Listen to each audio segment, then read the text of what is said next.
Hello, everyone. Good afternoon. It's nice to see you all here again. And I welcome you in our Work-Life Balance Committee. I'm so glad it's increasing the committee and your interest is more active. My name is Andrea Sherban. I'm a chair of the committee Work-Life Balance. And I would like to see you guys joining our committee. And I want to let you know that our next meeting is going to be on June 17, 12:30 p.m. So you are invited to join our committee meeting and to participate, leadership, and come with ideas, your needs. You are more than welcome to join the committee. So June 17 at 12:30 p.m. I'm here for you, and we're going to be together in our meeting, Zoom. So today I have the privilege to have our guest again for the second time, for the second series, Jeena Cho. She's a lawyer and she's a bestseller author of Anxious Lawyer. And here we are for the second webinar. I hope the first webinar it was useful and you start practicing mindfulness. And now we're gonna go deeper and deeper to see what is the next level and how we can stay on the alignment with our well-being and to find more work-life balance. So Jeena, thank you so much for being here for the next session, and it's going to be also the third. You're going to tell us more about that, and please take over, and I'm here to participate and I'm very curious about this next level. So thank you so much, and thank you. Great, thanks Andrea, and thanks to the Beverly Hill Bar as always for having me. And thanks to all of you for being here. I'm curious to know how many of you were in the first session. Can you maybe just raise your virtual hand so I have an idea of how many people were in the first session? Let's see. Okay, wonderful. So this is part of a 3-part series. The book, The Anxious Lawyer, has an 8-week program built into it. So the idea was that you guys would come to the first session and then we would meet about halfway through. So it's been 4 weeks since we did the last presentation. And then we'll have sort of a wrap-up session at the end of the 8 weeks. But it actually looks like there are quite a few of you who were not with the first session, which is totally fine. So today what I'm going to do is kind of go over a few of the key topics from the book. So the first 4 chapters of the book is kind of laying the foundation for why we practice mindfulness and meditation, and then setting up your meditation practice. So some best practices for starting and beginning a meditation practice. And then the second week is all about cultivating mindfulness. The third week is around clarity, and the fourth week is compassion towards others. So that's sort of the arc of where we've been. So I also really welcome any burning questions that you might have rather than sort of me talking at you. I do have things prepared to chat with you about, but I think it may be more productive or more engaging if you have questions around mindfulness and meditation. And also if you have any questions around your own meditation practice or any challenges or difficulties that's been coming up for you. And then towards the last 10 minutes or so, I'll do a short body scan practice. So that's sort of what I had in mind for our 30-minute session.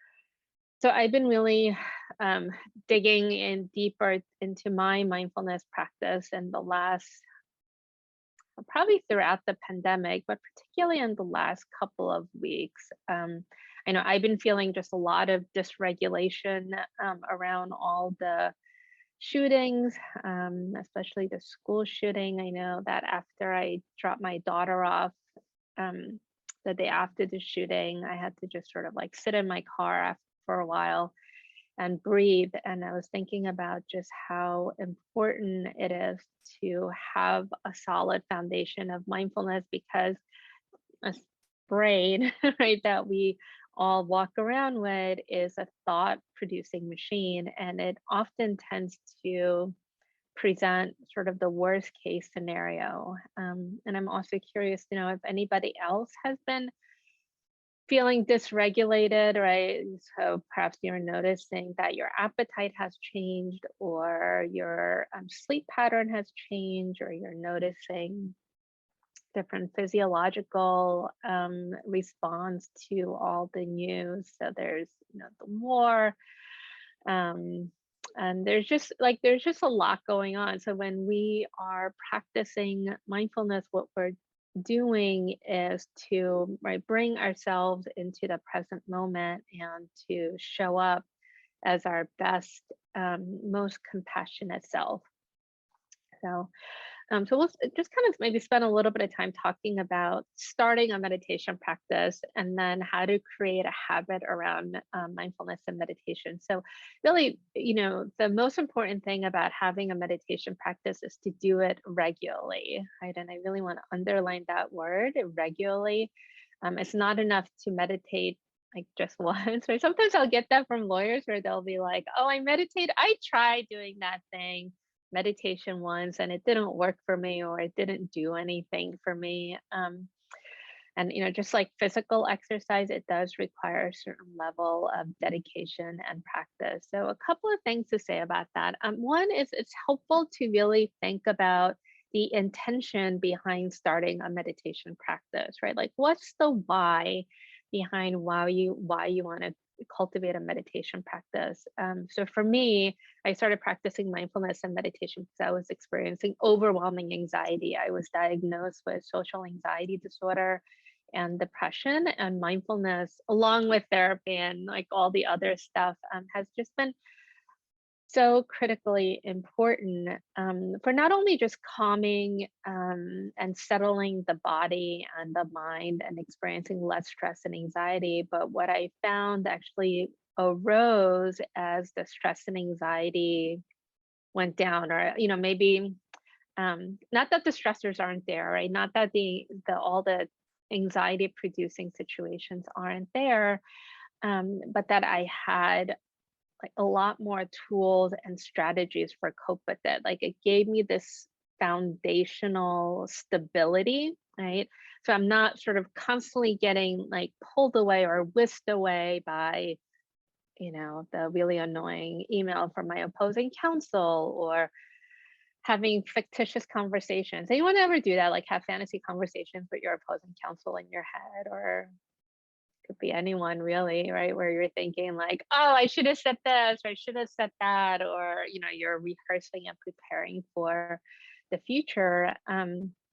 But really having a regular mindfulness and meditation practice gave me this sense that no matter what happens in my life, that I know I can handle it. I know that I can get through it, but not just like grit and get through it, right? So I can get through it in a way that is aligned with my intention. So my intention for having a regular mindfulness and meditation practice is to show up in a way where I'm accessing the wisest part of myself, right? And so we kind of talked a little bit about this in our first session, where we have all of these different parts of the brain, and often when we're in that fight or flight, when we're in that reactive state, the part of the brain that is online is the amygdala, and then the rest of your brain sort of goes offline, and that makes it really challenging to show up as your best self, right? It kind of you tend to show up with all of your sort of preconceived notions about how things should be, how things ought to be, rather than like looking at how things actually are, right? And what it did was it gave me a way to create a container where it can hold all the traumas of life as well as the joys, right? So when I started practicing mindfulness and meditation, what I noticed was it actually brought up like a lot of past memories and thought, things that I sort of like repressed. And when in my regular meditation practice, as those thoughts come up, as those memories come up, it gave me a way to process it. So, sometimes when we bump up against these like childhood memories or very difficult emotional experiences, we can go into this mode where we kind of just like override our experience, right? And that was also what I was doing in my law practice, where I would have these like incredibly challenging meetings with my clients. I used to practice bankruptcy law. So, coming into a lot of contact with human traumas, I would be sitting there with a widow who has 2 small children. And she's sitting in my office because her husband died after a long fight with cancer. And now, right, like not only did she lose her husband, but now she's faced with the prospect of filing for bankruptcy. And that's hard, right? It's like, I'm feeling emotional just kind of thinking about that client. And when I practice meditation and mindfulness every single day, I'm literally creating a space where I'm making space for all of those experiences. And just to back up a little bit, when I say creating experience, like I'm not sitting with my to-do list going, okay, I'm going to go through everything on my to-do list, or I'm going to go through all of my past trauma and process all of it. What we're doing when we sit is to practice the art of non-doing and non-striving. I want to just pause there and like think about that for a moment. And that's so counter to how we normally go through life, right? Where we're constantly in the doing mode, or we're constantly in the striving mode. And not that there's anything necessarily wrong with that, or not that there isn't a place for that. But what is it like to kind of cultivate and practice the opposite muscle? So it's the first thing, right, is to really get in touch with your intention for starting a practice. So I would love it if you would share in the chat, and I'll just wait like a couple, like 30 seconds and get everyone's responses for like, what is your intention? So if you have a meditation practice, or if you think it's something that you want to start, what's the intention behind it? Like, what's the why for why you want to start to practice meditation? So if you want to either unmute yourself and come on camera or share, or you can put it in the chat.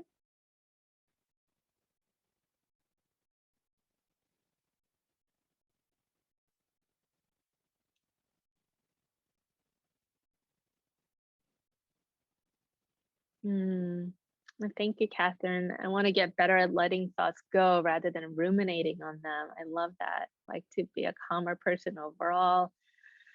Find a moment of peace in the day, be less anxious. Yeah, to find, right, that's like definitely a reset button.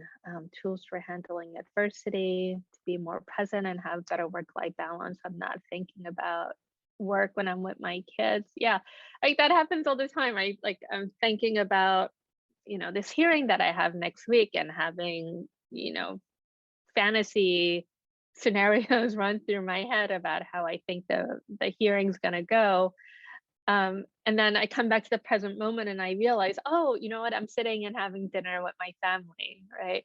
And in that moment, and I write about this in the book, it's called a moment of choice, right? So when we meditate, what we're trying to do is not get rid of the thoughts. That is one of like the biggest misnomer about meditation, is when we meditate, we shouldn't have any thoughts, that we should like sit with this blank slate, like kind of hovering above clouds. That's a fantasy of what meditation is supposed to be like. So you will have thoughts, right? Thoughts are going to come up when you meditate. But what we learn to do is just observe the thoughts and recognize it for what it is, that it's just a mental phenomenon, and thoughts will come and they will go. And the other thing you might notice is that you gain more skillfulness, you gain a deeper level of understanding of those thoughts. So for example, I always struggled with this feeling of the imposter syndrome, right? This feeling like I'm not good enough, I'm not smart enough, I have to work extra hard to get a seat at the table.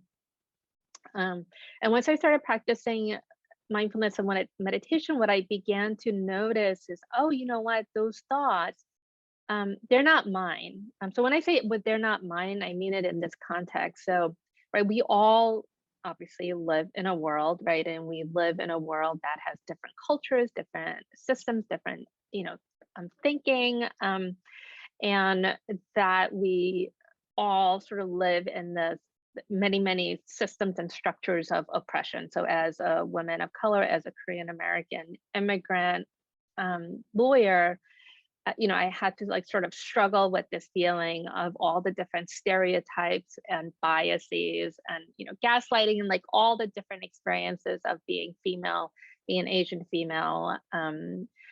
And when I started to practice mindfulness and meditation, what I was able to do is I was able to take those experiences less personally. So I can look at those thoughts and go, oh, you know what, that thought that says I'm not good enough, or I have to be extra smart, or this feeling that I have to work, twice, 3 times, 4 times harder than everybody else. Those thoughts came from, right, those systems of oppression. And I can reject it, right? I can like really radically work on letting it go. So rather than buying into those narratives and then conforming to them, I was able to just reject it, and this feeling of liberation. So sometimes meditation practice is called the practice of liberation, because you're liberating yourself from all of those thoughts, right, that we all have. So I'm also curious if you want to share in the chat, like, what are those like self-limiting beliefs that perhaps you also struggle with? Because that those thoughts will become less prominent, like they'll become less disruptive, they'll become like less alarming. So let's see, let me see what I have on my notes here. Moment of choice, creating a habit. Okay, so I'm going to just talk a couple of minutes about some of the most common challenges of meditation. And if you're also struggling with some particular meditation challenge, I invite you to share it in the chat. It's like so weird. There's like 20 of you. I'm like sitting in a room with 20 lawyers, and like to have so much silence, like it feels a little bit, I was thinking that you guys would be a lot more engaged with me, so come on, help me out here. So few common meditation challenges that may come up. One is finding time, right? We are all lawyers. We keep track of our life in 6-minute increment. It's an incredibly demanding job. There's no room for error. There's often lack of collaboration. Often we struggle at finding that sense of belonging, showing up with authenticity. So finding time is definitely one of those challenges. So a couple of things. So if you're noticing that you're having a hard time finding time, you might actually look at that and say, okay, where does that thought come from? And one thing that I realized for myself is when I'm really busy, I had this maybe a hidden belief that if I'm really busy, then I'm really needed. And obviously it feels good to be needed. And also that it means that I'm really important. And once I sort of recognized that, I went, oh, isn't that interesting, right? And that sort of like sense of like self-importance, like I'm too busy to meditate. I had to go, okay, come on, Jeena, like you're not that important. And of course the thing that, the work that I do as a lawyer is important, but also, right, kind of in the grand scheme of things, in the context of life, it's also, not that important. So kind of recognizing where that thought comes from. And then to really recognize, right, that when we make time to meditate, we're not only benefiting ourselves, but that we're also benefiting others, right? Like our clients benefit from it. Our professional rules of responsibility define competence as maintaining your well-being, physical, emotional, and psychological well-being reasonably necessary to do your job, to to lawyer. And so obviously, you know, practicing mindfulness is helpful for maintaining your well-being. The second common meditation challenge that I find a lot of lawyers struggle with is sleepiness. So if you're meditating and you either feel sleepy or falling asleep, that's really common. So a few things that you can do. One thing is you can open your eyes and let light in a little bit, right? So it makes it harder to fall asleep. You can also sit up a little bit taller, actually changing your posture so you're more sitting in a more alert posture. That's sometimes helpful. You can also practice standing up, right? So if you're falling asleep, just get up from your seat, making sure you're not locking your knees so you don't pass out or fall over. And obviously, if you're standing, it also makes it more challenging to fall asleep. But if you're noticing that you're either falling asleep or regularly feeling sleepy, it most likely means you're not getting enough sleep. So, you know, when we meditate, we get different data about how we are physically, emotionally, psychologically. So you might notice. Oh, and the other thing is you can also meditate first thing in the morning, which is what I do. So I just have a standing rule: no meditation, no coffee. I love drinking coffee in the morning. It is like, I don't know, like the only reason I wake up in the morning. One of the reasons why I wake up in the morning. So having just that rule that says, you know, no meditation, no coffee is really helpful. Third thing is distraction. So if you're noticing that you're really distracted, recognizing that it is normal, and again, coming back to that moment of choice, when you recognize your mind has drifted off and you have become distracted, the key is to not berate yourself or get upset or go into that whole self-judgment tidbit that we all tend to do. So just go, oh, you know what? My mind was engaged in thinking, and then go back to the meditation, right? That whole like self-judgment thing is really not helpful. 4 is boredom. You know, like when you're sitting there looking at your own mind without the, you know, all the external stimulus like your phone and all the alerts and whatever, you might notice boredom. And if you're noticing boredom coming up, you can become curious about the boredom. Oh, what does boredom feel like in my body, right? What happens in my body when I feel bored? What happens in the mind? Like, what is this thing, boredom, right? And can I tolerate it? Is it something that I can sit with? And as you watch this phenomena called boredom, does it shift? Does it have a temperature? Does it have a feeling tone? Are there colors, right? Like what, like really becoming more familiar with boredom. And you can see what insights arise from that. And the last challenge that may come up is emotions. And that is really, really common. Like where there's so much, for many of us, there's so much unprocessed trauma, stress, anxiety, life experiences. So as we sit, right, those things may come up. And so when those things come up, like I like to imagine imagine myself as like a 6-year-old or a 7-year-old, and like imagine my child self having some big emotional experience. I have a 3-year-old, so this is something I'm dealing with a lot, is the huge emotions, the outbursts of emotions. And I make space for it, right? I don't judge her. I don't criticize her for the emotions. I go, oh, this is a really big feeling, right? This is a really big feeling. I'm feeling it in my torso. I'm noticing it in my chest. I'm feeling it in the back of my shoulders right here. And again, right, like, can I sit with it with kindness? Can I sit with it with compassion? So really, like, at its core, meditation is all about like coming back to yourself, right? Like coming back into your body. We so like live disconnected from our body and our emotional world. So when we meditate, like we're really heading into a safe territory, which is our own mind.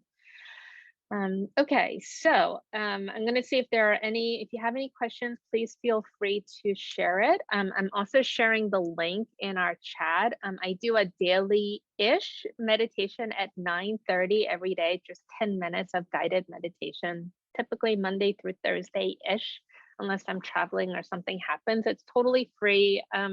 You're welcome to join. And we'll just do like a very, very short guided meditation, and then we'll wrap things up. All right.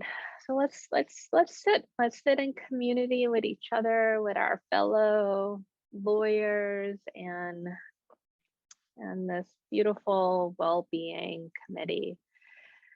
So let's start by finding a comfortable seated position, whatever that posture may look like. And it might feel nice to kind of open your chest and find a little bit of movement. If you're noticing any nervousness or anxiety in your body, I invite you to look around the room and look for all the doors and windows. Looking for the doors and windows is a beautiful way to relax the nervous system. It's sending signals to your nervous system that says, in this moment, you are safe. And whenever you feel ready, you can allow your eyes to close or soften.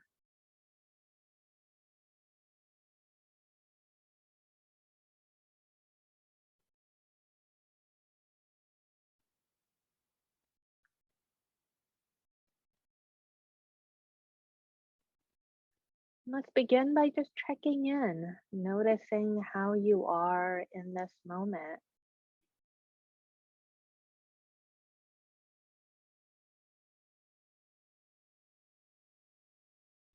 Bringing your attention to the skin, the largest organ in the body. It covers your entire body.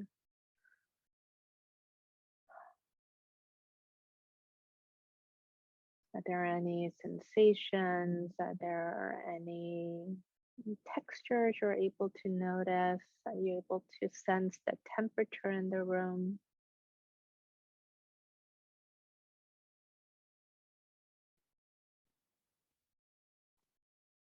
And next, connecting with the breath, so feeling the body breathing in and out.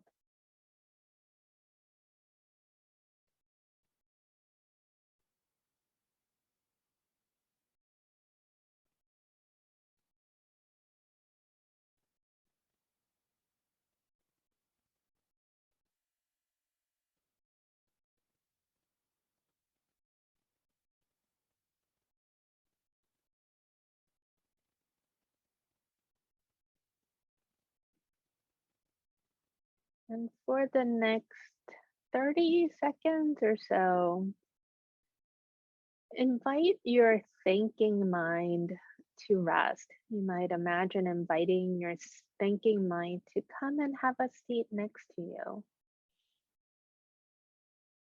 Or maybe offer your thinking mind some tea.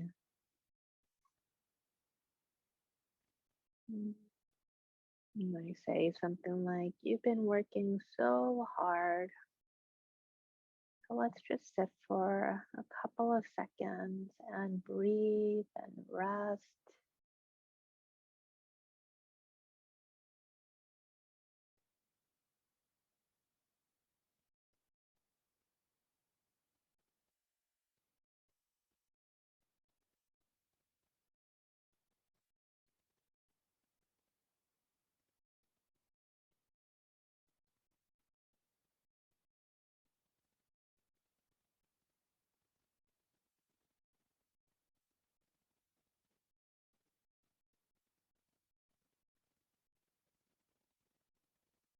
Practicing being very kind to yourself.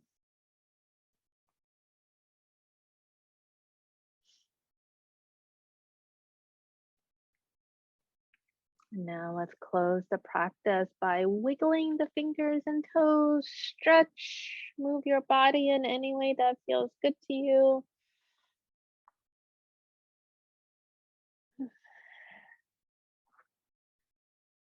And whenever you feel ready, allow the eyes to open. All right.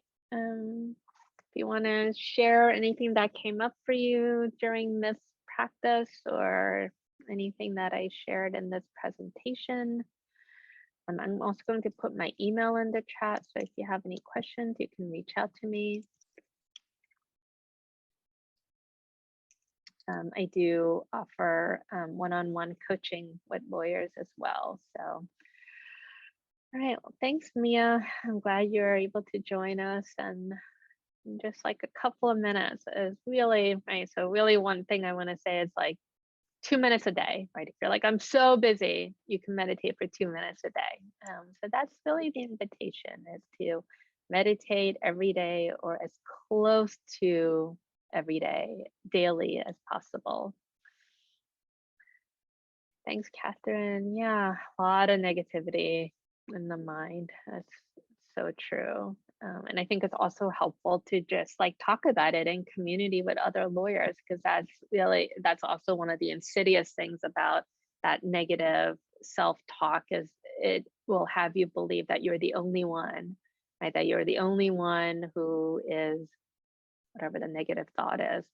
And then there can be some shame around that negative self-talk as well. So, and like Brene Brown says, right, like shame can't withstand having it be out and open.